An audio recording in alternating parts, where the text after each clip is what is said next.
तुमने प्रॉमिस किया था ना मुझसे वादा किया था ना मुझसे शादी करोगे। हाँ हाँ, मेरी बात तो सुनो। एक्चुअली क्या है कि प्रॉपर्टी का बिजनेस सेटल हो जाए ना तो हम लोग करेंगे ना शादी। और कितना इंतजार करूं मैं? अभी के लिए यार थोड़ा मुश्किल है यार, सॉरी बोल रहा हूँ यार। तुम समझदार हो ना, सब समझती हो। मैं देखती हूँ कैसे नहीं करोगे शादी। ले चलो इसे। अरे साहब मैंने कुछ नहीं किया साहब।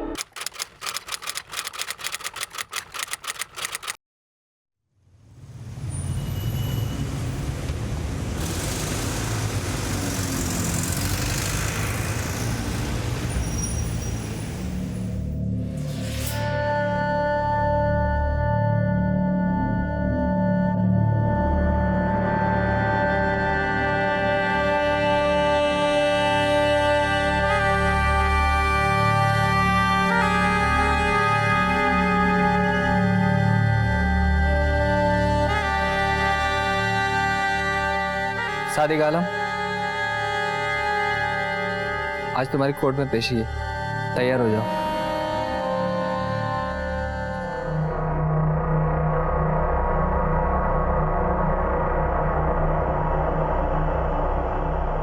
अस्सलाम वालेकुम भाईजान। वालेकुम अस्सलाम। वालेकुम अस्सलाम। कौन है? तुम नहीं जानते? नहीं। ये वही सादिक आलम है जो इलेक्शन में खड़े हुए थे। हमारा नेता कैसा हो? सादिक भाई जैसा हो। हमारा नेता कैसा हो? सादिक भाई जैसा हो। हमारा नेता कैसा हो? सादिक भाई जैसा हो। सादिक भाई आगे बढ़ो, हम तुम्हारे साथ हैं। सादिक भाई आगे बढ़ो, हम तुम्हारे साथ हैं। सादिक भाई आगे बढ़ो, हम तुम्हारे साथ हैं। सादिक भाई आगे बढ़ो, हम तुम्हारे साथ हैं।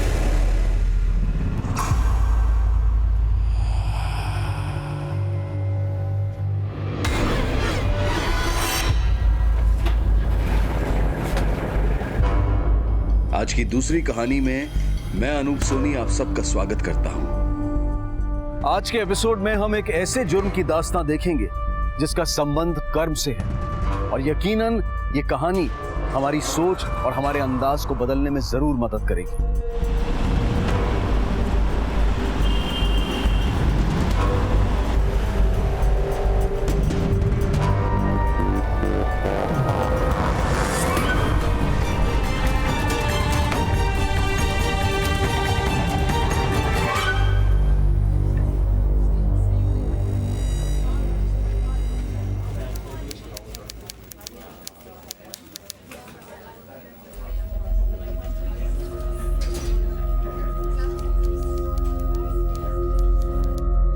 क्या हो सादिक?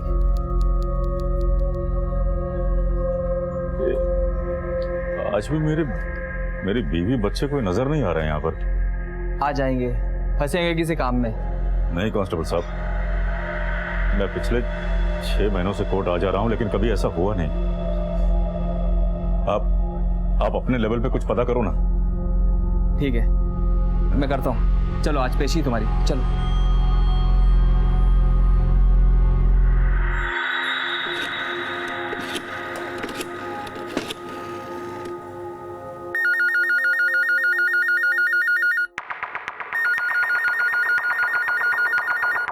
फोन तो उठाओ Kausar, phone.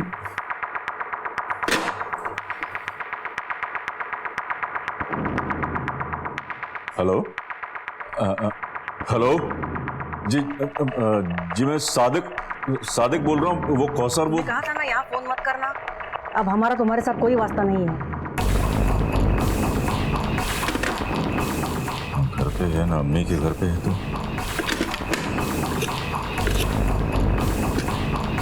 The number you are trying to call is currently switched off.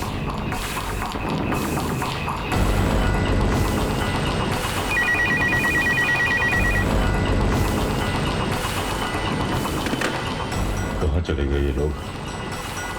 कोई और ऐसी जगह भी तो नहीं है, कहाँ जा सकती हैं लोग?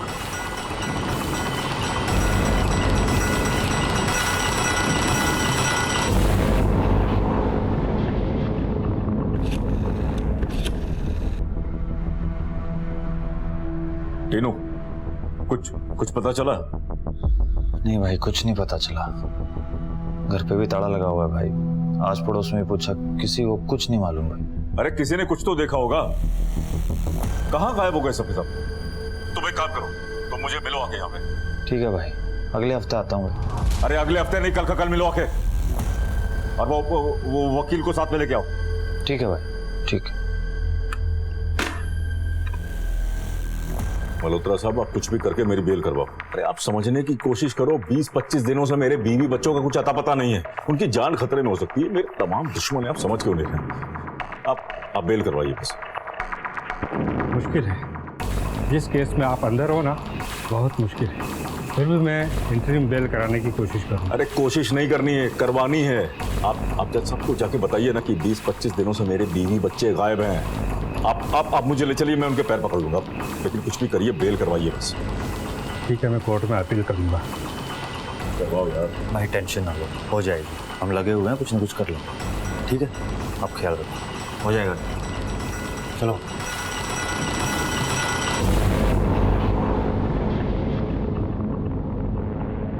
जज साहब, मेरे बीवी बच्चे पिछले 20-25 दिनों से गायब हैं। न जाने कहाँ चले गए। मेरे सिवा उनका और है भी नहीं कोई। उनको ढूंढने के लिए मुझे बाहर जाना बहुत जरूरी है। मुझ पर भरोसा रखिए, मुझे अंतरिम बेल दे दीजिए। मैं आपका बहुत बहुत शुक्रगुजार होंगे। प्लीज जज साहब। Milord, I appeal for the interim bail. Permission granted. आज यहाँ से बाहर जाना मेरा बहुत जरूरी था। 20-25 दिन हो गए, कुछ पता ही नहीं चल रहा है कहाँ वो लोग सब। बहुत बहुत शुक्रिया आपका। आपकी मदद मैं जिंदगी भर नहीं भूलूंगा। अरे कोई बात नहीं, ये तो मेरा फर्ज था। हाई लगी लोगों की, फूट फूट के निकल रहा है। अरे क्या कर रहे हो? अरे सादिक भाई, अरे सादिक भाई क्या कर रहे हो? हमारा सामान क्यों फेंकवा रहे हो? ये हमारा घर है, हमें नहीं बेचना है। हम यहाँ से कैसे जाएंगे? इस घर का सिवा हमारा कोई सहारा नहीं। हमसे हमारा छत मत छीनो सादिक भाई। बड़ा हो, जब शराफत से कहा था तब बड़ी चर्बी सवार थी। कहा था ना कि ये घर मुझे दे दो। अभी सामान फेंक रहा हूँ तो रो रहा है। जो दे रहा हूँ चुपचाप लेके निकल जाओ। चल चुपचाप खड़े रहो, आवाज नहीं आनी चाहिए। फेंक रहा बात।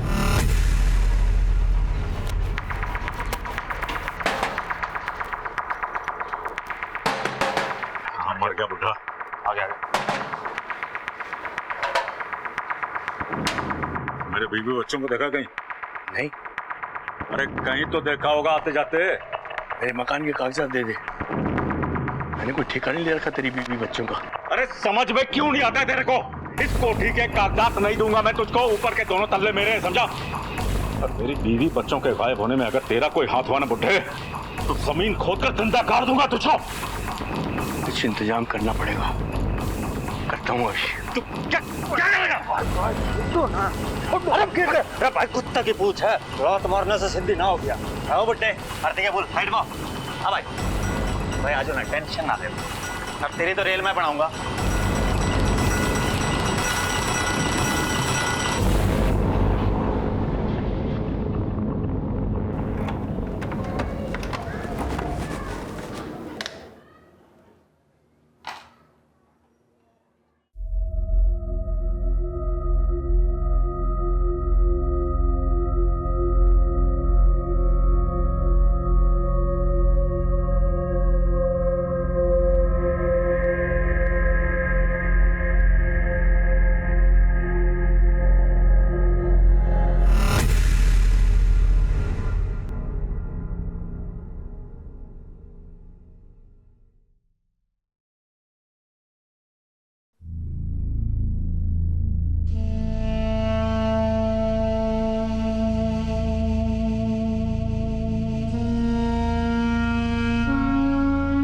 भाई समझ नहीं आ रहा, बच्चे और भाभी कहाँ गए, कुछ नहीं समझ आ रहा।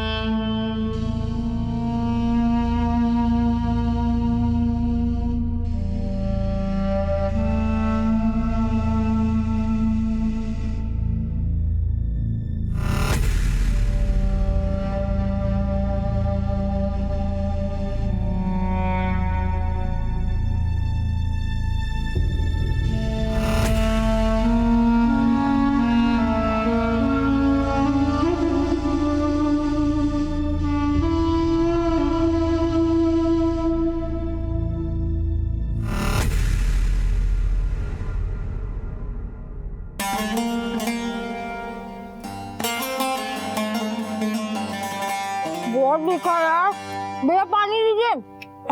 भैया ठीक है, मुझे पानी दो।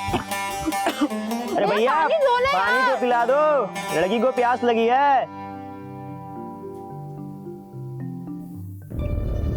आओ 2-4 गोलगप्पे हमारे साथ भी खा लो। चल मैं तुझे खिलाता हूँ गोलगप्पे। चल चल। सॉरी बोल सॉरी। सॉरी। चल निकल।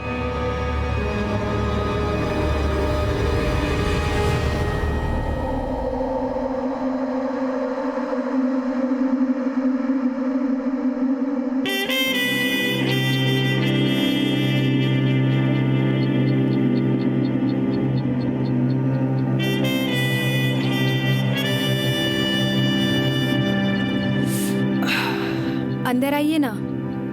नहीं, आज नहीं, फिर कभी। वैसे कल क्या कर रही हैं शाम को आप? वही गोलगप्पे के ठेले पे इंतजार।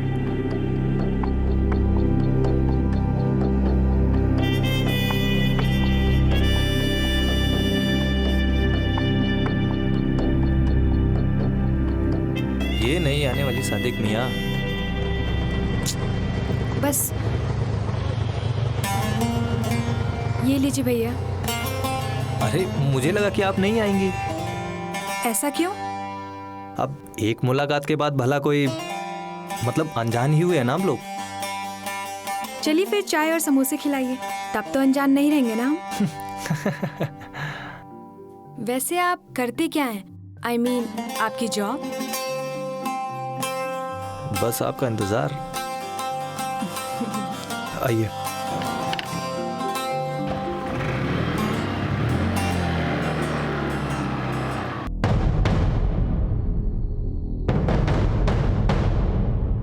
हे, इसको देखो।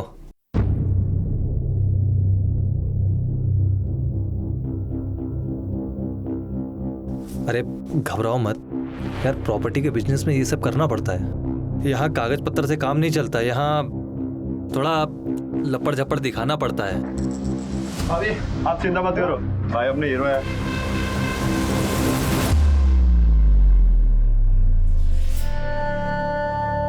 तुम शादी करोगे ना मुझसे? अरे हाँ पगली, शादी करूंगा और मैं झूठ नहीं बोलता। तुमने प्रॉमिस किया था ना मुझसे वादा किया था ना मुझसे शादी करोगे? हाँ हाँ, मेरी बात तो सुनो। एक्चुअली क्या है कि प्रॉपर्टी का बिजनेस सेटल हो जाए ना तो हम लोग करेंगे ना शादी। और कितना इंतजार करूं मैं? अभी के लिए यार थोड़ा मुश्किल है यार, सॉरी बोल रहा हूँ यार। तुम समझदार हो ना, सब समझती हो। मैं देखती हूँ कैसे नहीं करोगी शादी। ले चलो इसे। अरे साहब मैंने कुछ नहीं किया साहब। केस का चार्ज है तेरे ऊपर। 376 के केस में अंदर जाएगा ना, सीधा 7 साल के बाद आएगा बाहर। अरे साहब जो भी किसी ने कहा सब गलत का है साहब। अरे क्या कर रही है यार टीना? सही कर रही हूँ। तूने जो किया है ना मेरे साथ। मैंने क्या किया यार? तुझसे प्यार करता हूँ और क्या। शादी करने के लिए मना क्यों किया? करता हूँ ना तुझसे शादी यार, थोड़ा प्रॉपर्टी का बिजनेस सेटल हो जाए, करूंगा ना तुझसे। नहीं करेगी तू इसके साथ शादी। गुंडा माँ वाली है ये। माँ बनने वाली हूँ, प्रेग्नेंट हूँ मैं। ठोको केस इस पे, डालो जेल में साले को।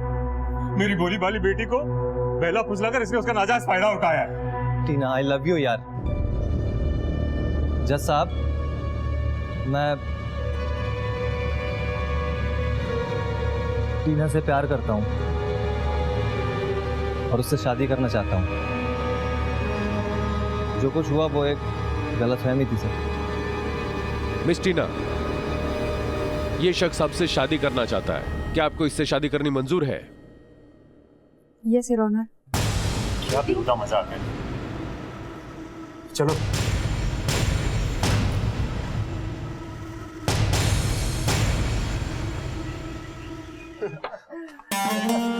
चलो भाईजान, आपका आज निकाह भी हो गया।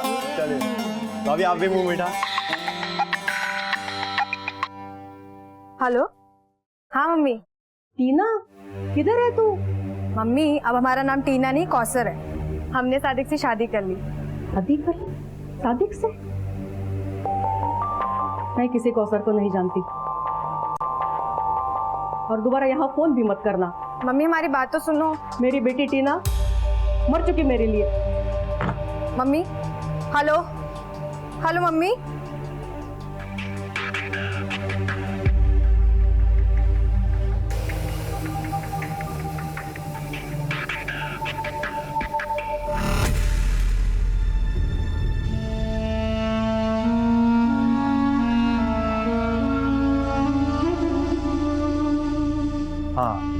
हाँ ठीक। भाई भाई। हाँ बोल। भाई टेंशन ना लो, अपना विकास गया कई जगह ढूंढने, बस आता ही होगा। लो आ गया। एक मिनट भाई अपना विकास ही होगा। दरवाजा नहीं खोलना है। रुको।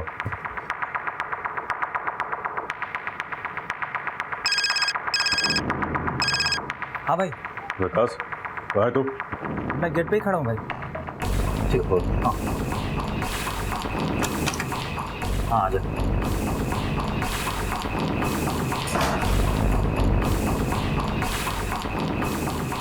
भाई भाभी के 2-1 दोस्तों के घर भी पता किया, लेकिन कहीं कुछ पता नहीं चला।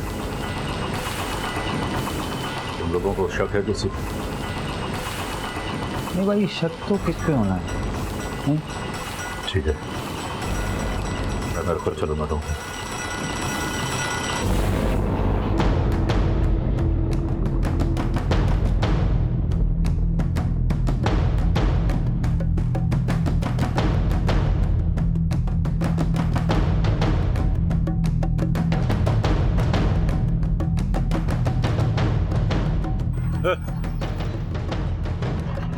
भाभी को बच्चों को कहीं देखा है? भाई हर जगह देख लिया, कहीं पता नहीं चल पाया। तो लगे कि एक ही रास्ता बचा है, पेड़ पकड़ने पड़ेंगे। किसके? सर प्लीज रहम कीजिए सर। सर हाँ ठीक है उठो उठो उठो। Sir please. कौन हो तुम? जी मैं सादिक आलम। तुम केस में अंदर थे ना? अरे मैंने क्या किया है? क्यों लेकर जा रहे हैं? आपको कोई गलतफहमी हो रही? मैंने आप इन्हें क्यों लेकर जा रहे हैं? एक मिनट में बात कर रहा हूँ ना। हाँ बोलो। तुम परेशान नहीं हो ना, मैं शाम तक आता हूँ। शाम तक नहीं, सालों के बाद आएगा अभी। कैसे तेरे ऊपर मैडम ने किया है?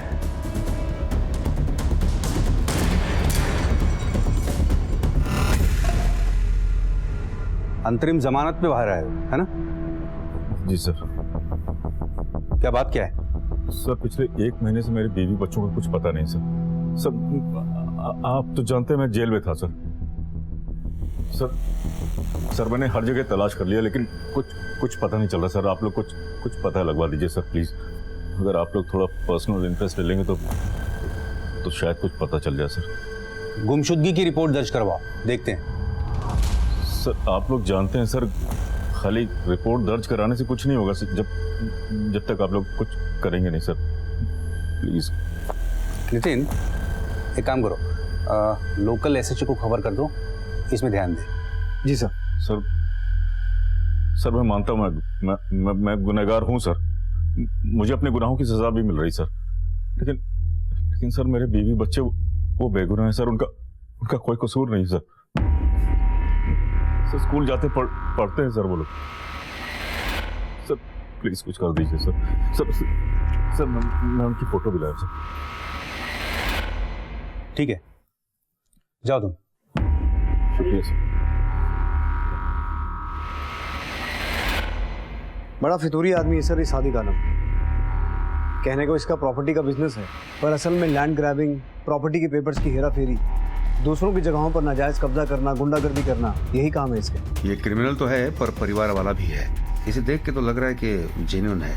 आज तो बड़ा भोला बन रहा था, पर अगर इसका रिकॉर्ड देखा जाए तो हो सकता है इसने अपने बीवी बच्चों को खुद ही मार के गायब किया हो। एक काम करो, लोकल थाने को इन्फॉर्म कर दो, जो सच है वो सामने आ जाएगा। जी सर। कहते हैं कि कर्म जन्मों तक हमारा पीछा नहीं छोड़ते, पाई पाई का हिसाब लेते हैं। इसीलिए तो कल का साहूकार आज का कर्जदार और कल का अपराधी आज का पीड़ित बना घूम रहा था। दबंग सादिक आलम की हालत ऐसी थी कि इस वक्त वो किसी के भी पांव पकड़ने को तैयार था कि बस कोई उसे उसके बाल बच्चों का पता ठिकाना बता दे। हालत ऐसी थी कि एक सजा याफ्ता मुजरिम जिसने जिंदगी में कभी कानून की परवाह नहीं की थी, आज कानून के दरवाजे खटखटा रहा था। कहां थी उसकी बीवी और कहां थे उसके बच्चे? और क्या उस पुलिस अधिकारी की बात सच थी कि सादिक आलम खुद ही अपने परिवार को गायब किए बैठा था?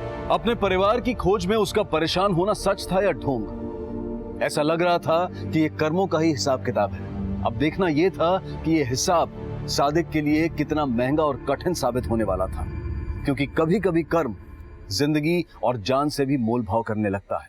सादिक आलम की शिकायत पर दिल्ली पुलिस ने उसके गुमशुदा परिवार को ढूंढने के लिए दिल्ली और उसके आसपास के इलाकों को छानना शुरू किया।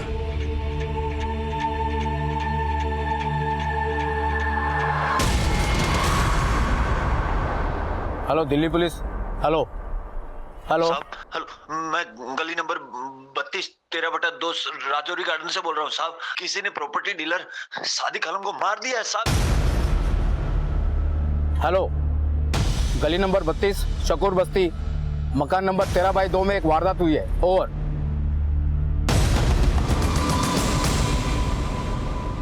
खून सूख चुका है।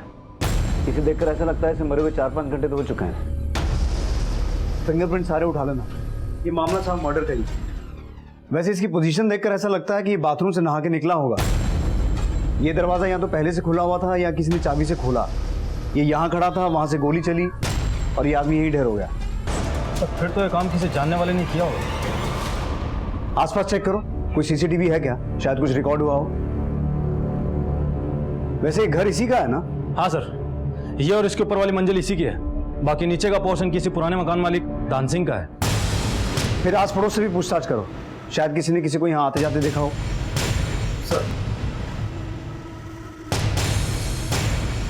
जब किसी इंसान को अपने कर्मों का हिसाब अपनी जिंदगी से चुकाना पड़े तो ये उस इंसान के अतीत पर एक बहुत बड़ा प्रश्न चिन्ह लगा देता है। सादिक आलम का परिवार एकाएक गायब हो गया था और सादिक आलम को कोई मौत के घाट उतार गया था। क्यों हो रहा था ये सब कुछ उसके साथ?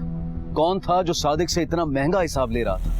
ये सच था कि सादिक ने बहुतों को तकलीफ दी थी, बहुतों का जीना दुश्वार कर दिया था, लेकिन उन तमाम लोगों में से ये कौन था जो उससे प्रतिशोध ले रहा था? इस इंतहाई पेचीदा केस का दूसरा और आखिरी भाग हम आपको दिखाएंगे कल रात 11 बजे।